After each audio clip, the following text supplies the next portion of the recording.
What is your name and where are you from? My name is Meg Eckles. I'm originally from San Diego, California. What are you doing in Panama?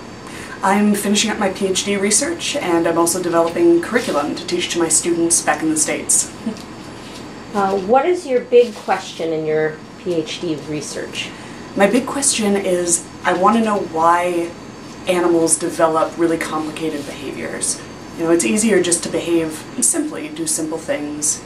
It's easier to evolve simple behaviors, and yet obviously that's not what happens. You know, just look at people. We're incredibly complicated, and each of those behaviors developed over time. And I want to understand why that happens, not just in us, but in other animals. And what do you expect to find? I expect to find that complicated behaviors evolve because they're necessary. For whatever reason, in an animal's environment where it lives, just behaving simply, being easygoing and not doing anything complicated just isn't enough to get by and to survive. What observations are you making? Well, the group I work with right now are social bees, which are very fun. There's actually a lot more social bees than you would think. You know, everyone thinks of honeybees, and they are social, but they're not the only social bee. So the group I work with right now are actually stingless bees. A lot of them look exactly like honeybees, but they bite instead of sting. So it's a little bit better. There's no venom involved, but they still can be nasty when they want to be. And I'm trying to determine how they talk to each other. So they actually have a language, and I'm trying to decipher it. How do you collect your data? There's a lot of different ways to work with the bees. What I've done in the past is I give them samples of food that they really like. Bees love sugar water. That's why they climb inside your soda cans, is they love sugar more than we do. And I give them little dishes of sugar water, and I put them at various places in the forest, and the bees eventually find them and start visiting them. And I move the food sources around and kind of manipulate where they're located. And in that way I'm able to decipher changes in how the bees behave inside the nest. And whatever behavior changes, that's probably the behavior they're using to communicate where that food is located. Do you always find what you expect? And what happens when you don't get the answer you expected? You know, I almost never find what I expect. Almost never. It happens sometimes, which is great because it makes the job easier, right? But when I don't find what I expect, it's almost more exciting because it means that things are happening that I never predicted. It's never a bad thing when an experiment doesn't turn out the way you planned. It just means that there's more going on behind the scenes that we didn't know was there. I've occasionally had experiments that yielded or gave me the opposite results of what I expected, and a lot of people call that a negative result. But what's fun is negative results are information too. I mean, you never get something out of an experiment that you can't use. It's what's fun about science, is all of its information. You can use everything you find. How do you formulate your questions, and what makes a good question in science? And that's a great question. It's a hard one too. I formulate my questions based on what I see. I do a lot of observations. I just like watching things. So I'll watch my animals for a while, and if I notice something strange, generally that's the basis for whatever question I ask next. And as far as I'm concerned, pretty much any question in science is a good question. You know, if it has a possible answer, it's a good question. The best questions, some people will tell you, are ones where any answer is a good answer. So if you can design an experiment that a positive answer tells you something, or a positive result tells you something, or a negative result tells you something, those are the best experiments to do. How do you share your results? Any way you can. I love teaching. Teaching is a great way to share information, but you know, you can't always teach. I don't always have a class following me around. So publishing is kind of the default. Everybody tries to publish their work in a journal or in a book. The internet's a great way to get information out too. Posting videos of cool things on YouTube that people will watch.